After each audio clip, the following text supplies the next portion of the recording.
Hello and welcome to the Giving Voice to Depression podcast, produced in partnership with the A.B. Korkor Foundation for Mental Health.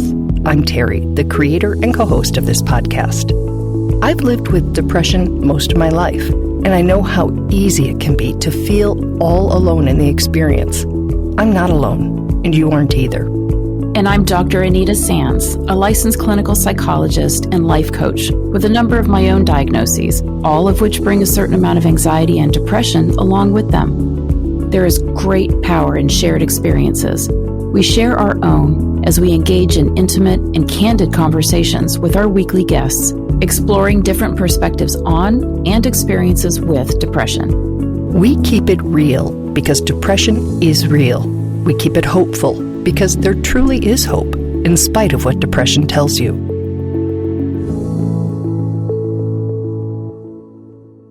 Hello, Anita. Hi, Terry. In last week's episode, number 219, Suicide Prevention, Courageous Conversations, we heard from retired Sergeant Kevin Briggs, who is known as the guardian of the Golden Gate Bridge, because of his role in responding to calls that someone was on the bridge with the apparent intention of jumping from it. Today, we hear the story of one man who did jump and lived to tell his powerful and inspiring story. In recent years, and as a result of coordinated efforts and advocacy, a $211 million safety barrier, known officially as the Suicide Deterrent system, is being installed on the Golden Gate Bridge. It is a metal net below the sidewalk that extends 20 feet out from the bridge, along both sides of its 1.7-mile length. Construction began in 2018 and is expected to be completed in 2023. We want to note that when discussing suicide, it is recommended best practice not to mention the method used, and we follow that guideline in our episodes. But this and next week's guest story really can't be told without acknowledging that he is one of the very rare people to have survived a jump from the Golden Gate Bridge. And the reason for interviewing him is not a sensational one, but an inspiring one. Of the roughly 33 people, somewhere between 2 and 4%, who have survived that fall, it's widely reported that 19 have stepped forward, all with the same message, that as soon as they let go of the railing, they realized they'd made a mistake. The two survivors we've spoken with both use the term instant regret. Decades have passed since Ken Baldwin's attempt. He is now a mental health advocate, and we were able to ask him questions that we just wouldn't pose to someone at a different place in their recovery.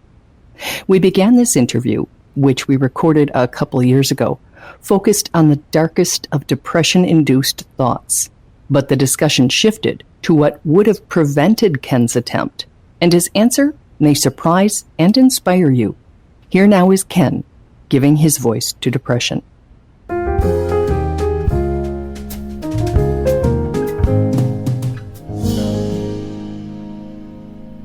So I read something last night that, if you're willing, may change the focus a bit. Awesome. I assume you're comfortable telling your story, right? Yeah, I've been doing it ever since, when I was in the hospital. I said, I can't hide what I am. I can't hide what I did. So I've been telling the story for 30-some-odd years. Yeah, absolutely. You started publicly telling your story from the hospital after your attempt? Well, not publicly, but I started talking to my family. I started telling them, I tried to kill myself. You know, when I got home, it was in the papers. It was on the radio. They don't do that anymore. They don't advertise that somebody has jumped from the bridge. But they did at the time, and you know, all my neighbors knew that I was suicidal. And I went, I guess I'm going to have to live with this, and I can't hide it. I can't hide who I am. So, yeah, basically when I got home from the hospital, I started talking about it very honestly. That was a huge thing, is that I talked about it very honestly. So here's what I read last night. It said, I don't think suicidal people get enough credit for not acting on their suicidal thoughts. This post, it was on social media, is for all of you who have survived the urge to end your life, either coming out on the other side or still fighting to stay alive. I notice how when someone has physical illness, such as cancer, and they come out on the other side or even remission, they're able to celebrate surviving. I think all the survivors of being suicidal should too. Congratulations and keep on fighting. I agree completely. I think it's phenomenal that people are starting to get that instead of talking about, well, that person's mentally ill, let's just not talk about it. We're starting to say, hey, there is something wrong here in our perception of a mentally ill person. Somebody who wants to kill themselves, there's something wrong there. And I understand celebrating that we're surviving. I do that all the time myself. When there's a survivor of cancer, we go, oh, that's awesome. When there's somebody who didn't kill themselves, we go, oh, that's kind of scary. You thought about it? Mm-hmm. Okay, there's a judgment. Absolutely. And we're getting better about that, though. Wonderful. Well, the thing I'd like to focus on, if you're willing, is the thoughts, because I think that if we knew that those thoughts were a symptom of this illness, and we'd have to know it at a pretty early stage, because when you're in it, you just believe it. But, if other people knew, if it was like, wait, I heard this podcast, read this article, was told by my doctor, those thoughts are a symptom. I would like to do sort of a dive into it and talk about how they start and where they go and what happened that switched it from, I don't know what word to use, a niggling thought to a directive for you. So are you willing to do that? Oh, a directive of that I should kill myself? Yeah. You're talking about my own literal thoughts. So just to keep it real, I asked that intimate of a question and we lost our connection. Thankfully, Ken answered when I called back and was willing to continue our discussion. Wow. So thank God you tell your story regularly, because this would be just too much for somebody who's... you would freak out, yes. Okay. All right. I will try again. I just know that's life. That is... I don't know exactly what's happening, but I don't care for it. Okay. Okay. If we could, I want to talk about the thought. Yeah.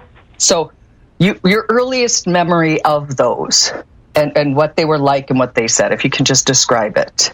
I know.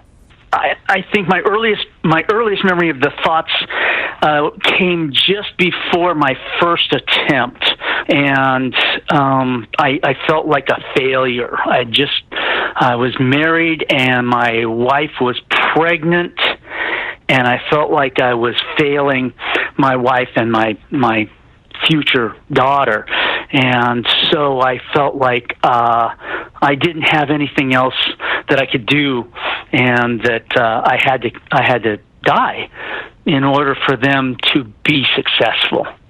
I was holding them back. That was the thought that I remember. And you had not had that in more subtle ways prior? The first time it came to your mind, it was like, you need to die? Yeah, that's what I'm trying to remember. I'm 62 years old, and so this was a long time ago. Okay, that's true. Wow. I really believe that it started when I had responsibilities to somebody else other than myself. I think that scared me quite a bit, and to understand that once I felt like I was a failure to them, that they would be more successful without me. And so I think that's where the root of the suicidal ideation came in. Yeah. So you survived that attempt, and in the time between that and your second attempt 3 years later, what happened in terms of your treatment, and what happened in terms of those thoughts? I did try and get help. I went to a clinician, and I went for a while, and I felt like it wasn't helping, and this is pretty standard sometimes, is people feel like it's not helping, so why even try? Mm-hmm. And so that didn't last very long. I would say maybe 6 months. And So between that time and the jump, I was kind of trying to handle it on my own. I went back to school in between, and I was successful at school, so the suicidal thoughts really weren't there. The depression wasn't really there because things were going well. Once I got out of school and got another job and felt like I was a failure at my job, I started seeing, I do remember the thoughts of every day waking up and going, oh my God, I can't do this anymore. I can't do this anymore. Yeah, I remember just thinking, what do I have to do to get back to bed? Oh, absolutely. Why didn't I die in my sleep? That was one of my biggest things is why couldn't I just die without having to do anything? Right. I just woke up and every day was black. I woke up and went, I got to do this again. I got to pretend that I'm a human being again.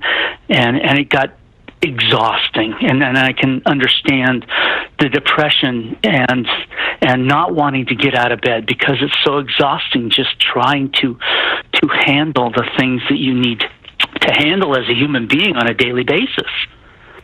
So what if someone had been able to say to you, whether that someone was a therapist or a doctor or someone else who has depression, said, oh man, that's not true.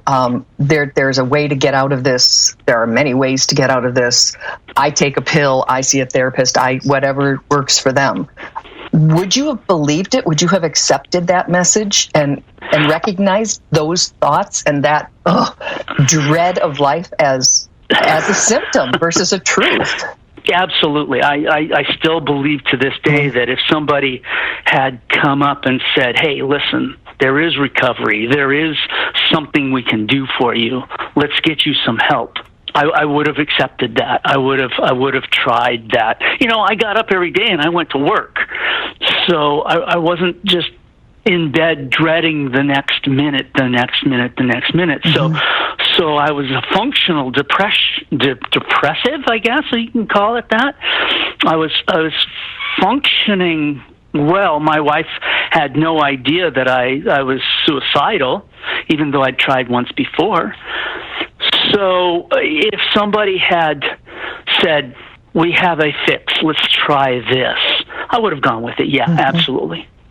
And see, I think that's, we know the signs of a stroke. And if we saw someone, with the side of their face, slumping and they were unable to smile and repeat a sentence and raise their arms, if we saw someone clutching at their chest and falling out of their chair, we'd guess they were having a heart attack. But since we don't know what the signs of depression are or being suicidal, we don't do anything because we don't know. But if you said, if we could say, hey, wait, this is dangerous. This can be dangerous. I mean, being suicidal is our stage 4.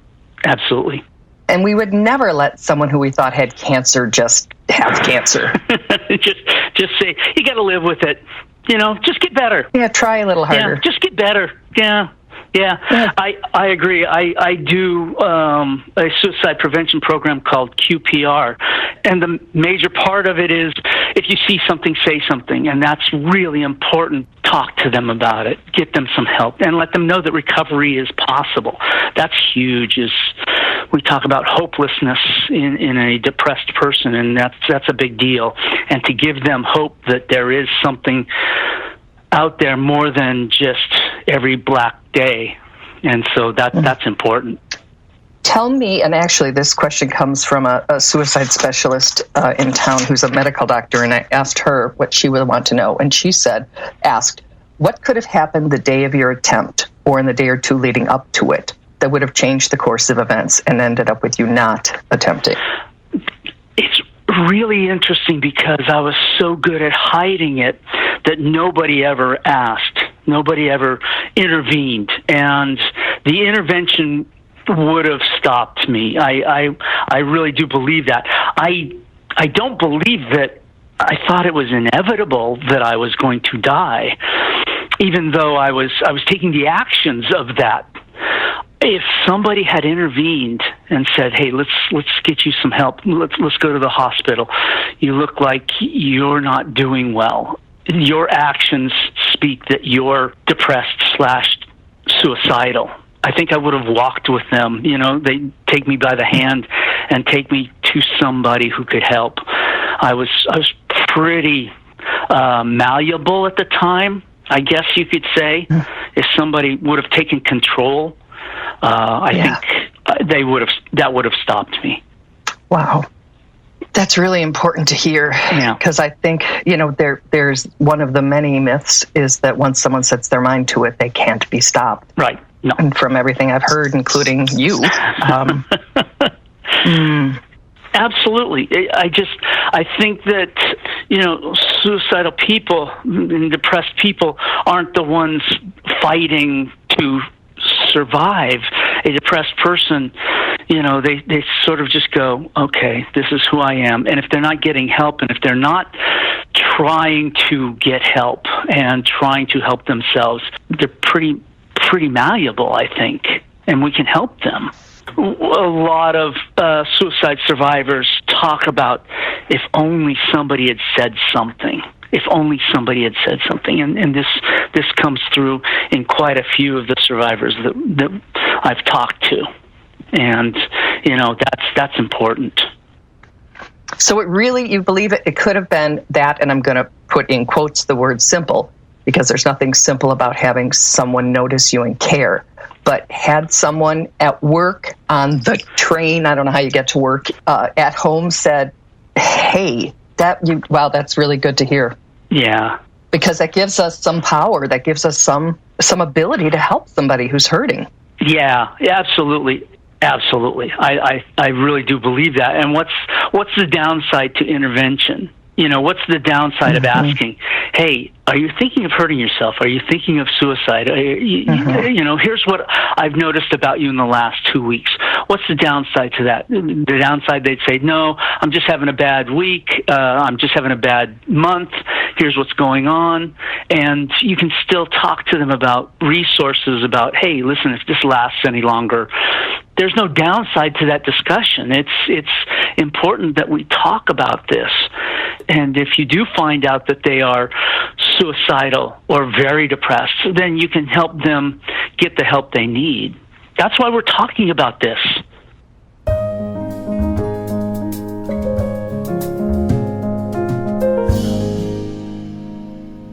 That is why we're talking about this, right, Anita? Absolutely. I was really struck by the fact that he said that if someone had told him that recovery was possible, he would have tried something else besides suicide. So I really love that he's sort of combating this myth that a suicidal person has made up their mind and nothing's going to change it. And in reality, I think probably most people who are feeling suicidal are very ambivalent about it. And they don't want necessarily to even die. They just don't want to keep living like this anymore. Right. And I feel like that was my takeaway, is that it's never too late. Mm-hmm. It's never too late to try to intervene and change somebody's mind. And we mentioned in the introduction that two people we have spoken to who have survived a jump from the Golden Gate Bridge. The other is Kevin Hines, whose story is very widely shared, and there have been movies made about it and everything. And he said that he went up there, and that if one person had asked him if he was okay, if one person had shown care to him, that he would not have jumped. That didn't happen. Someone asked him to take a picture, and he did not consider that, in his best interest. It was in theirs. So both of them have said that, and I realize that's only two people, but it's also 2 out of 19 in the world, so who have come forward with their stories. So it is really powerful testimony to how much, I'm going to use the word power again, how much power we have to be there for somebody and to help somebody. And it doesn't take as much as maybe we fear. Maybe we don't need to have the degrees and everything. Maybe we need to have caring and empathy and the courage, as we used the word in last week's episode, to say, hey, what are you doing up here? Are you okay? Can I be there for you in any way? Talk to me. One person can make such a difference. I just feel like that's such an underlying theme. And you're right to use that word power, that we do have the power. We can empower ourselves to be helpful. And you're right. You don't have to have the degrees. You don't have to even have, specialized training, although sometimes those things can help. Absolutely, they do. It's the caring factor. Right. We will hear more from Ken next week. He will tell us more of the things that he has learned and that he really wants people who are listening to learn, other people who may be struggling with those thoughts or know somebody who is, so that they can better communicate from a point of, you don't know because you hear it, but from a point of understanding a bit better. Mm-hmm. I can't wait to hear that.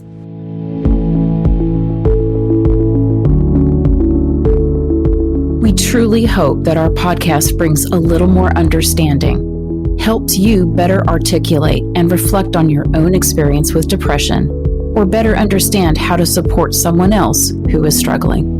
If this episode has been of comfort or value to you, know that there are hundreds of others like it in our archive, which you can easily find at our website, givingvoicetodepression.com. And remember, if you're struggling, speak up, even if it's hard.